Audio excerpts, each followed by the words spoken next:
നമസ്കാരം, മലയാളി വാർത്തയിലേക്ക് സ്വാഗതം. ഇപ്പോൾ ഒരു വീഡിയോ പുറത്തു വന്നിരിക്കുകയാണ്. വയനാട് കൽപ്പറ്റയിലാണ് ഈ ഒരു സംഭവം നടക്കുന്നത്. 16 വയസ്സുകാരനെ സഹപാഠികളായ 2 പേർ ചേർന്ന് ക്രൂരമായി മർദ്ദിച്ച സംഭവമാണ് ഇപ്പോൾ പുറലോകത്തെ നടക്കുന്നത്. മോശം വാക്കുകൾ വിളിച്ചെന്ന നിസ്സാര ആരോപണം ഉന്നയിച്ചായിരുന്നു കൗമാരക്കാരുടെ ഈ ഒരു അതിക്രമം. ഇവരെ നമുക്ക് കുട്ടികളെന്ന് പറഞ്ഞ് അങ്ങ് സൈഡിലോട്ട് തള്ളിക്കളയാനായിട്ട് സാധിക്കില്ല. ആ വീഡിയോ ദൃശ്യങ്ങൾ കണ്ടു കഴിഞ്ഞാൽ തന്നെ മനസ്സിലാകും.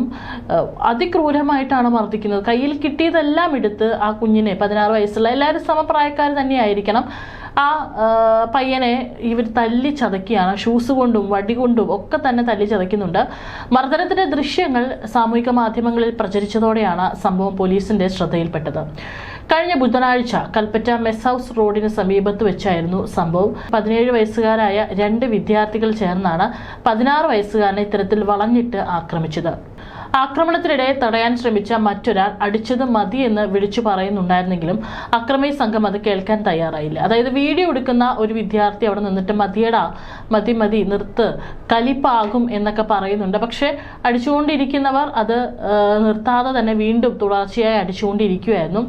ശരീരത്തിന്റെ വിവിധ ഭാഗങ്ങളിലെല്ലാം തന്നെ ക്രൂരമായി തല്ലുകയും ചവിട്ടുകയും ചെയ്ത സംഘം മർദ്ദനത്തിന് ശേഷം ഇരയായ കുട്ടിയെ കൊണ്ട് നിർബന്ധിച്ച് കാല് പിടിച്ച് മാപ്പ് പറയുകയും ചെയ്യുന്നുണ്ട്. അതായത് ഞങ്ങൾ ഓരോരുത്തരുടെയും കാല് പിടിച്ച് നീ മാപ്പ് പറയണം എന്ന് പറഞ്ഞുകൊണ്ട് അവനെ കൊണ്ട് നിർബന്ധിച്ച് മാപ്പ് പറയിക്കുകയും ഇവർ പറയുന്ന കാര്യങ്ങൾ ഏറ്റുപറയാൻ പറയുകയും ചെയ്യുന്നുണ്ട്.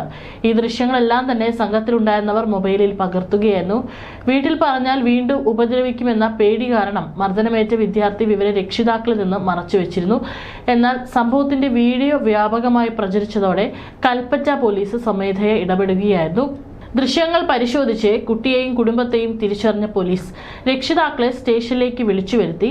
പോലീസ് പറഞ്ഞപ്പോഴാണ് സ്വന്തം മകൻ ഇത്തരമൊരു ക്രൂരതയ്ക്ക് ഇരയായ വിവരം രക്ഷിതാക്കൾ പോലും അറിയുന്നത്. ഉടൻ തന്നെ കുട്ടിയുടെ മാതാപിതാക്കൾ പോലീസിൽ ഔദ്യോഗികമായി പരാതി നൽകി. ഇതിന്റെ അടിസ്ഥാനത്തിൽ കുറ്റക്കാരായ വിദ്യാർത്ഥിനികൾക്കെതിരെ കേസെടുത്തു. മർദ്ദനത്തിൽ നേരിട്ട് പങ്കെടുത്ത ഒരു കുട്ടിയെ പോലീസ് ഇതിനോടകം കസ്റ്റഡിയിലെടുത്തിട്ടുണ്ട്. പ്രായപൂർത്തിയാകാത്ത പ്രതികളായതിനാൽ ഇവരെ ചൈൽഡ് വെൽഫെയർ കമ്മിറ്റിക്ക് മുൻപാകെ ഹാജരാക്കി. കുറ്റക്കാരായ കുട്ടികൾക്ക് ആവശ്യമായ കൗൺസിലിംഗ് ഉൾപ്പെടെയുള്ള നടപടികൾ സ്വീകരിക്കുമെന്നും അധികൃതർ അറിയിച്ചു. സംഭവത്തിൽ ഉൾപ്പെട്ട മറ്റുള്ളവർക്കായി അന്വേഷണം തുടരുകയാണ്. വിദ്യാർത്ഥികൾക്കിടയിൽ വർദ്ധിച്ചു വരുന്ന ഇത്തരം അക്രമാസക്തമായ പ്രവണതകൾ രക്ഷിതാക്കളെയും അധ്യാപകരെയും ഒരുപോലെ ആശങ്കയിലാക്കുന്നുണ്ട്. നിസ്സാര കാരണങ്ങളുടെ പേരിൽ നിയമം കയ്യിലെടുക്കുന്നതും അത് വീഡിയോ എടുത്ത് പ്രചരിപ്പിക്കുന്നതും വലിയൊരു സാമൂഹിക വിപത്തായി മാറുകയാണ്. സൈബർ ഇടങ്ങളിലെ സ്വാധീനവും കൃത്യമായ ബോധവൽക്കരണത്തിന്റെ കുറവുമാണ് ഇതിന് പിന്നിലെന്ന് വിദഗ്ധർ ചൂണ്ടിക്കാട്ടുന്നു. ഭയമില്ലാതെ ഇത്തരം കാര്യങ്ങൾ തുറന്നു പറയാൻ കുട്ടികളെ പ്രാപ്തരാക്കണമെന്നും ഇത്തരം സംഭവങ്ങൾ ശ്രദ്ധയിൽപ്പെട്ടാൽ ഉടൻ അധികൃതരെ അറിയിക്കണമെന്നും പോലീസ് നിർദ്ദേശിച്ചു. കൽപ്പറ്റയിൽ നടന്ന ഈ സംഭവം സ്കൂൾ പരിസരങ്ങളിലും മറ്റും നിരീക്ഷണം ശക്തമാക്കേണ്ടതിന്റെ ആവശ്യകതയിലേക്കാണ് വിരൽ ചൂണ്ടുന്നത്. മാത്രമല്ല, കുട്ടികളിൽ ഈ ഒരു പ്രായത്തിൽ ചെറിയ പിണക്കങ്ങളും വഴക്കുകളൊക്കെ തന്നെ ഉണ്ടാവുമെങ്കിലും ഇന്ന് അത് വലിയ രീതിയിലുള്ള ഒരു അക്രമവാസനയായി വളർന്നു വന്നിരിക്കുകയാണ്. അത് മാത്രമല്ല, അവരെ ഇങ്ങനെ കൂട്ടം കൂടി ചേർന്ന് തല്ലിച്ചതയ്ക്കാനും അത് വീഡിയോ എടുത്ത് മൊബൈൽ ഫോണിൽ സൂക്ഷിച്ച് പിന്നീട് അത് സാമൂഹിക മാധ്യമങ്ങളിൽ പ്രചരിപ്പിക്കുമെന്ന് പറഞ്ഞ് ഭീഷണിപ്പെടുത്തുകയും ചെയ്യുന്നതൊക്കെ തന്നെ ഒരു ക്രിമിനൽ വാസന ഈ പിള്ളേരിൽ വളർന്നു വരുന്നുണ്ട് എന്നുള്ളതിന്റെ സൂചനയാണ്. ഇവിടെ ഒരാൾ വിചാരിച്ചാൽ മാത്രം കുട്ടികളെ നന്നാക്കാനായിട്ട് സാധിക്കില്ല. ഇവിടെ രക്ഷിതാക്കളുടെ സഹകരണം കൂടി ആവശ്യമാണ്. തങ്ങളുടെ കുട്ടികളിൽ ഉണ്ടാകുന്ന ഇത്തരത്തിലുള്ള ചെറിയ മാറ്റങ്ങളൊക്കെ തന്നെ വീട്ടിൽ ഇത്തരത്തിൽ അവർ വഴക്ക് കൂടുകയും അല്ലെങ്കിൽ വളരെ മോശമായിട്ട് സ്വഭാവം കാണിക്കുകയും ചെയ്യുന്ന വിദ്യാർത്ഥികൾ പുറത്തും അതൊക്കെ തന്നെയാണ് ചെയ്യുക. അത് തീർച്ചയായിട്ടും കുഞ്ഞിലേ മുതൽ തന്നെ അതിനെ കൃത്യമായിട്ട് അതിന് ശിക്ഷണം നൽകിയും അവരെ കൗൺസിലിങ്ങിന് വിധേയമാക്കിയും അവരെ നല്ല കാര്യങ്ങൾ ഉപദേശിച്ചും വളർത്തിക്കൊണ്ട് വരേണ്ടതാണ്.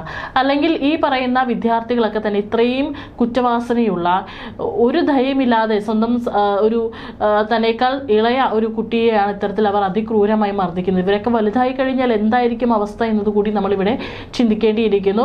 തീർച്ചയായിട്ടും ഒരുപാട് ആളുകൾ പറയുന്നുണ്ട് ഇവരെയൊന്നും കുട്ടികളെന്ന് പറഞ്ഞ് പരിഗണിക്കരുത്, ഇവർക്കൊക്കെ നല്ല ശിക്ഷ നൽകണം. കാരണം ഇവരൊക്കെ വളർന്നു വരുന്ന തലമുറയാണ്.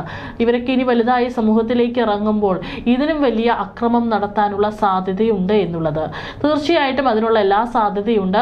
കാരണം ഇന്നത്തെ കാലത്ത് കുട്ടികളിലേക്കെല്ലാം തന്നെ ഈ പറയുന്ന കഞ്ചാവും മറ്റുള്ള മയക്കുമരുന്നുകളൊക്കെ തന്നെ വളരെ വേഗത്തിൽ ലഭിക്കുന്നുണ്ട്. അതിൻ്റെയൊക്കെ തന്നെ ഉപയോഗം നമ്മുടെ കുട്ടികളെ വല്ലാതെ ഒരു വലയിലാക്കിയിരിക്കുകയാണ്. അതിൽ നിന്നൊക്കെ രക്ഷിക്കേണ്ടിയിരിക്കുന്നു. ഒപ്പം തന്നെ കുട്ടികളിൽ ഇത്തരത്തിലുള്ള ഭീഷണിപ്പെടുത്തലും മർദ്ദിക്കലും കൂട്ടം കൂടി ചേർന്നുള്ള മർദ്ദിക്കലും അക്രമവാസനയും അവസാനിപ്പിക്കേണ്ടിയിരിക്കുന്നു. അതിനെ ഒരു സമൂഹം തന്നെ, രക്ഷിതാക്കളും അധ്യാപകരും അതുപോലെ തന്നെ പോലീസും എല്ലാവരും ചേർന്ന് അത് തടയിടേണ്ട സമയം നമുക്ക് അതിക്രമിച്ചു കയറി എന്ന് തന്നെ വേണമെങ്കിൽ നമുക്ക് പറയാം.